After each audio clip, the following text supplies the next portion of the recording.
proqramınızı təqdim edəsiniz. İcazənizlə mən bugünkü mətbuat konferansımızda iştirakçılarımızı təqdim edeyim. Qida Təhlükəsizliyi Agentliyinin sədr müavini, hörmətli Əli Müəllim Nəbiyev və Agentliyin Qida Təhlükəsizliyi Şöbəsi müdiri Vahide xanım Sadıqova iştirak edirlər.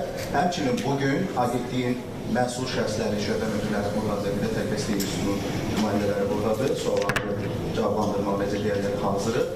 Beləliklə başlayırıq. Çıxış üçün söz verilir. Hörmətli Əli Müəllim, buyurun.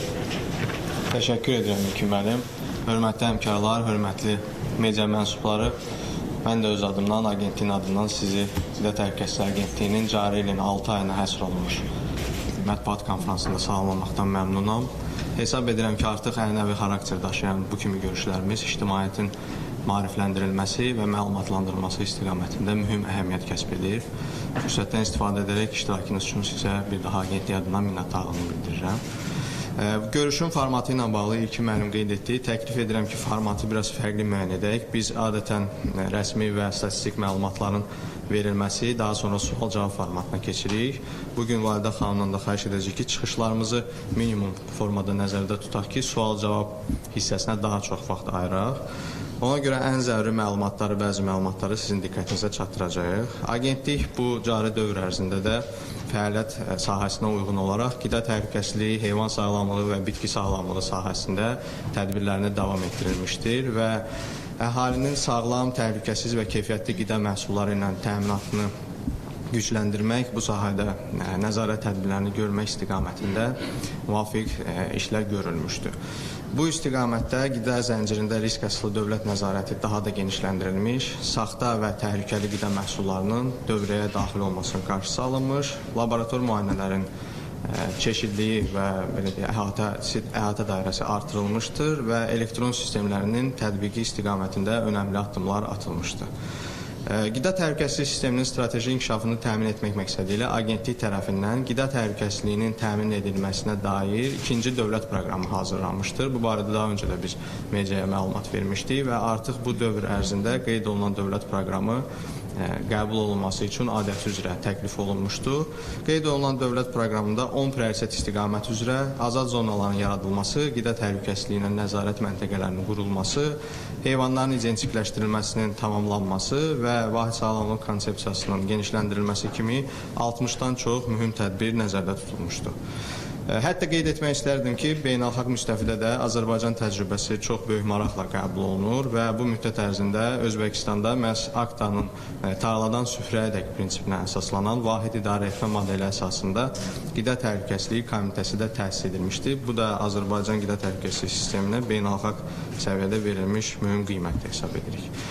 Dövlət nəzarəti və daxili bazarın sağlamlaşdırılması istiqamətində də bəzi məlumatları sizlə paylaşmaq istərdim. Cari ilin 6 ay ərzində 2254 müəssisədə 2586 yoxlama keçirilmişdi və 1963 müəssisədə uyğunsuzluqlar müəyyən edilmişdi. Ciddi nöqsanlar aşkar edilən 316 müəssisənin fəaliyyəti məhdudlaşdırılmış, nöqsanları aradan qaldırılan 95 müəssisə üzrə isə fəaliyyət bərpa olunmuşdur. Uyğunsuzluq aşkarlanan 1600 ton, 450 min litr və 130 min ədəd məhsul məhv edilmiş, 430 ton məhsul utilizasiya olunmuşdur.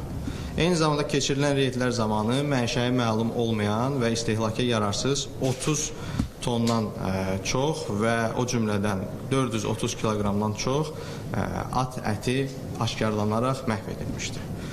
Ölkə üzrə 390 ümumi təhsil müəssisədə monitorinqlər aparılmış, 263 məktəb üzrə və ümumi təhsil müəssisə üzrə normativ tələblərin pozğunluğu aşkarlanmışdır ki, orada yararlılıq müddəti bitmiş və ya satışı qadağan edilən məhsullar məktəb bufetlərindən kənarlaşdırılmışdır. 2 məktəb bufetinin isə ümumiyyətlə fəaliyyəti məhdudlaşdırılmışdır.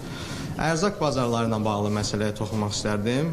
Bugünkü gündə ölkə ərazisində 79 ərzaq bazarı fəaliyyət göstərir və bu dövr ərzində, 6 ay ərzində bazarların 19-unda planlı yoxlamalar həyata keçirilmişdir ki, indiyədək 17 bazarın sağlamlaşdırılması üzrə işləri tamamlanmışdır. 30 bazar üzrə nöqsanlar qismən aradan qaldırılmışdır. Digər bazarlara isə nöqsanların tamamilə aradan qaldırılması istiqamətində zəruri tapşırıqlar və tövsiyələr verilmişdir ki, biz mütəmadi olaraq bazar sahibləri ilə də görüşlər keçiririk, tələblər barədə onları məlumatlandırırıq və fürsətdən istifadə edərək, buradan da çağırış edərək bazar sahiblərindən xahiş edirik ki, bazarların normativ tələblərə, sanitar gigiyena normalarına uyğunlaşdırılması istiqamətində təxirəsalınmaz tədbirlərini icra etsinlər.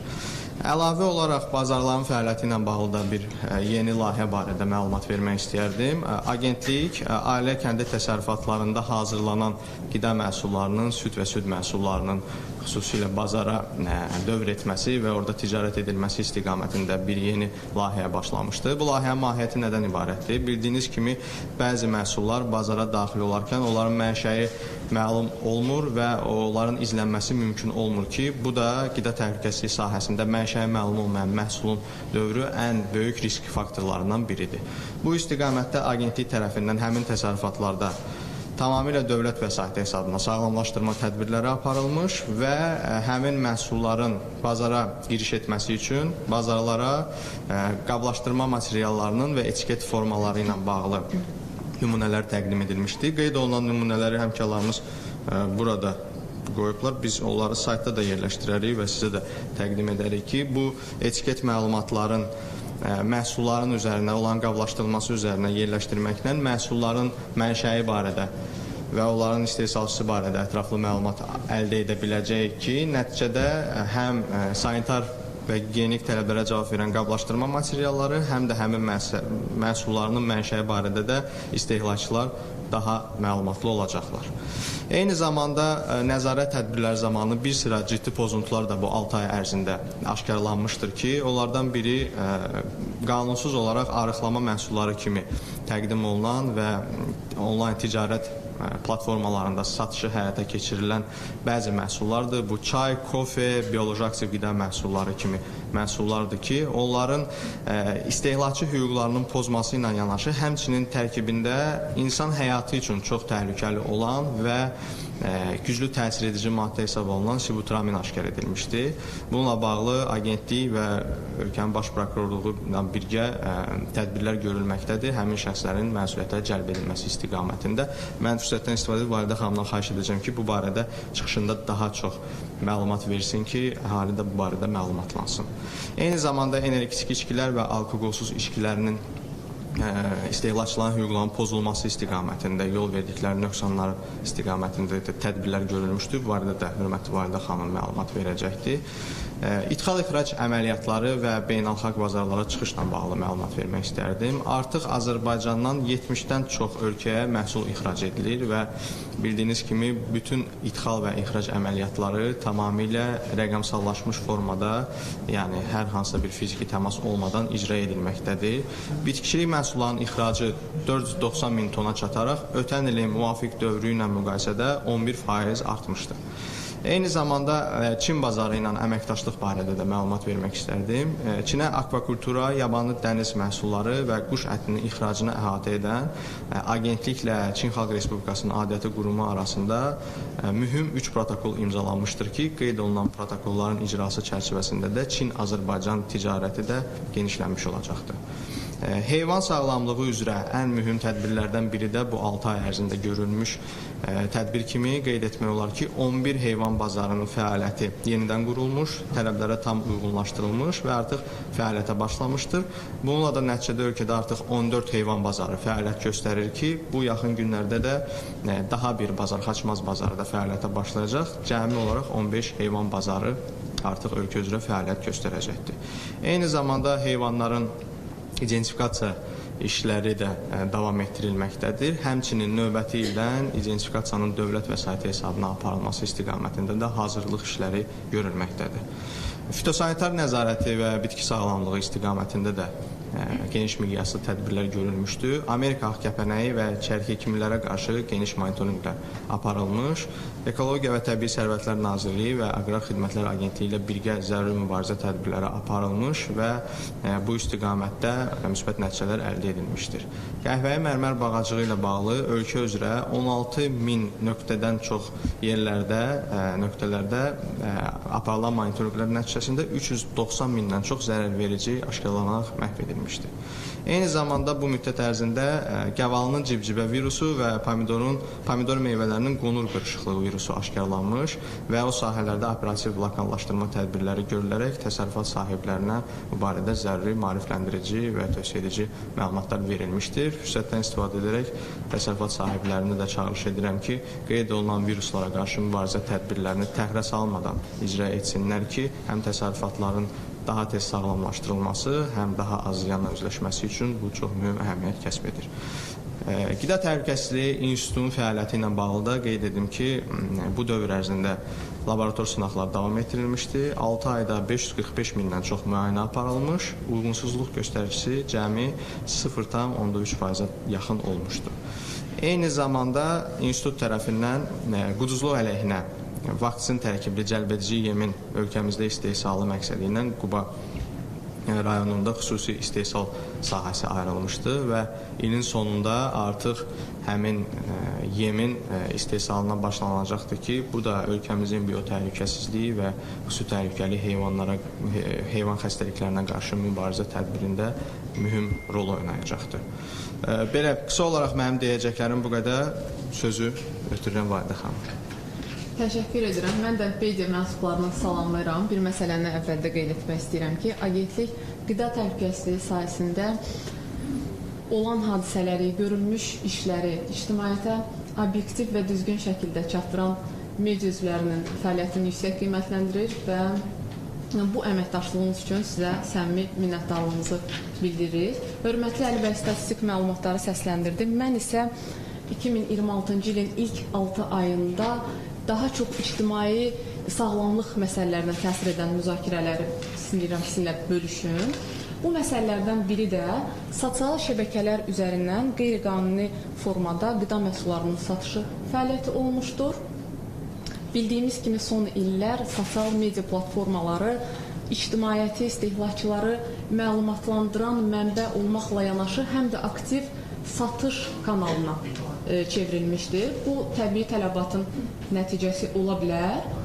Lakin qanunsuz qida satışına şərait yaratdığı halda artıq ictimai sağlamlıq məsələsinə çevrilir. Bununla bağlı agentlik tərəfindən monitorinq həyata keçirilmişdir və şəxsi istehlak məqsədi ilə ölkəyə gətirilmiş və poçt sifarişləri vasitəsilə şəxsi istehlak məqsədi ilə bəyan edilmiş məhsulların daha sonra qanunsuz şəkildə sosial şəbəkələr vasitəsilə satıldığı müəyyən edilmişdir. Bu tendensiyanın qabarıq göründüyü sahələrdən biri idmançı qidaları olmuşdur. Hətta idmançı qidaları bəzi idman zallarında, idman mallarının satıldığı mağazalarda da aşkar edilmişdir. Bununla bağlı bütün lazımi tədbirlər görülmüşdür. Daha sonra paralel olaraq bioloji aktiv qida məhsullarında da bu müşahidə olunur.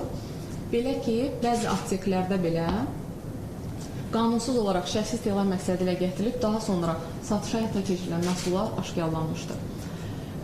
Monitorinq zamanı təəssüf ki, bu məhsullardan götürülmüş nümunələrin demək olar ki, hamısında insan sağlamlığı üçün təhlükəli olan sibutramin maddəsi aşkarlanmışdır. Deyərdim, ən təhlükəlisi bunlardan qadınlara xitab edən, qadınlara müəyyən müddət ərzində çəki itirməyi vəd edən arıqlama qəhvələri, çayları, bioloji aktiv qida məhsullar, təbii bitki qarışımı adı altında təqdim olunan məhsullar olmuşdur ki, bunların içində insan sağlamlığı üçün çox ciddi təhlükələr ehtiva edən sibutramin maddəsi aşkarlanmışdır. Bu təhlükəsinin sübut olunması səbəbi ilə hətta dərman maddələrinin, dərman vasitələrinin də tərkibində istifadə olunmasına yol verilmir.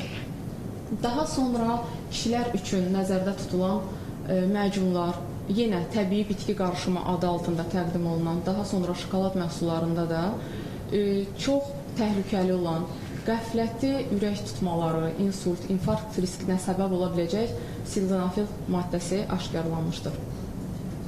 Bununla bağlı hüquqi zəmində qiymət verilməsi üçün hüquq mühafizə orqanlarına da məlumatlar ötürülmüşdür. Birgə nəzarət tədbirləri görülməkdədir. Şəkillərdən görə bilərsiniz bu məhsulları.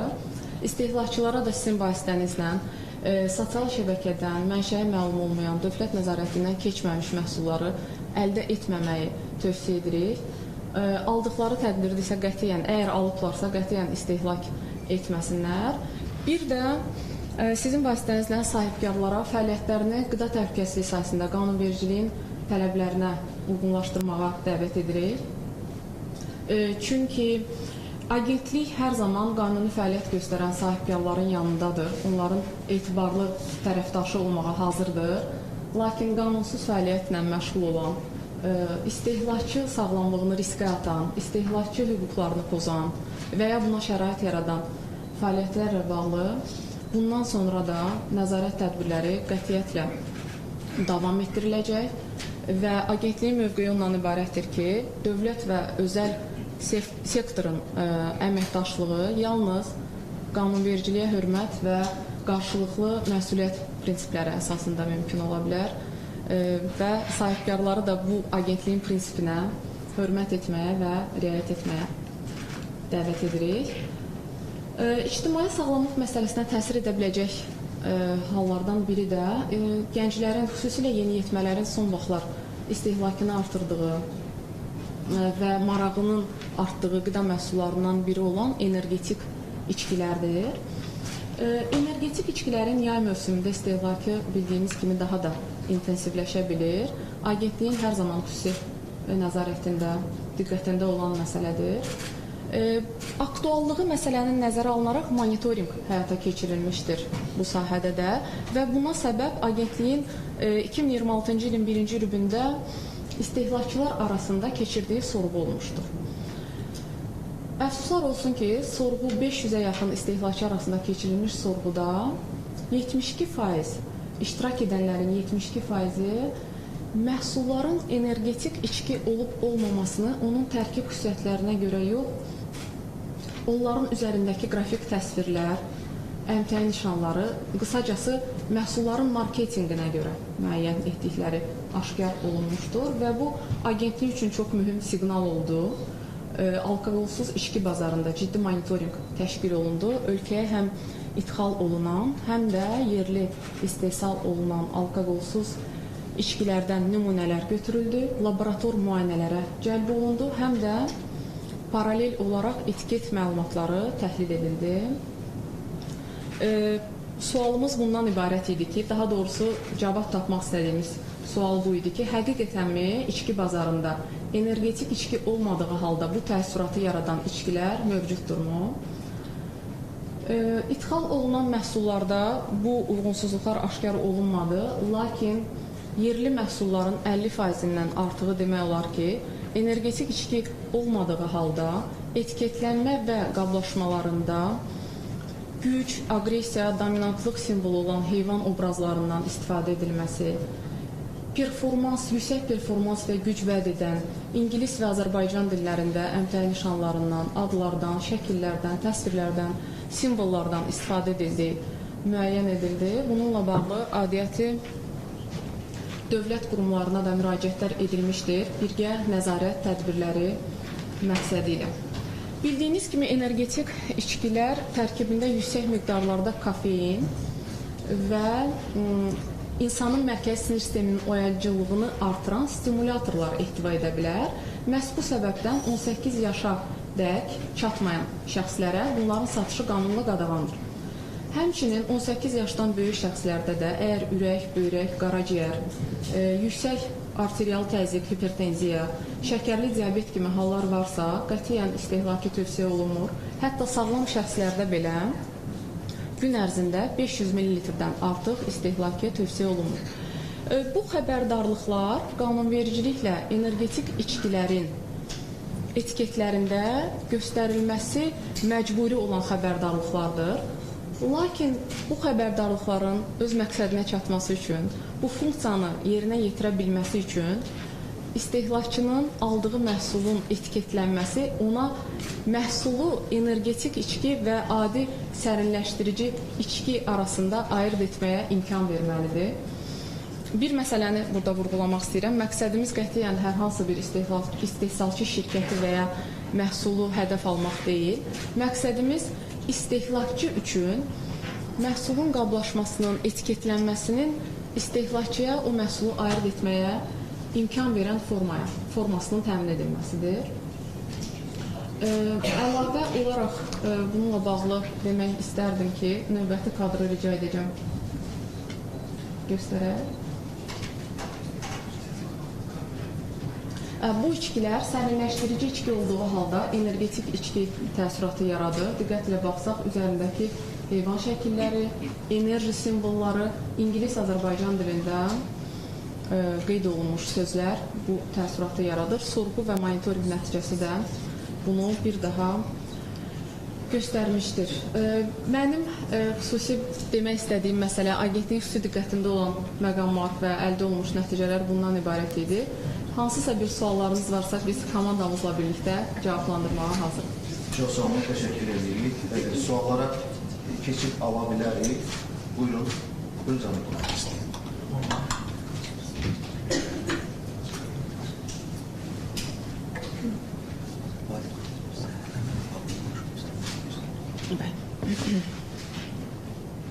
Bina evi həm də şəxsi bağça. İkisi birində.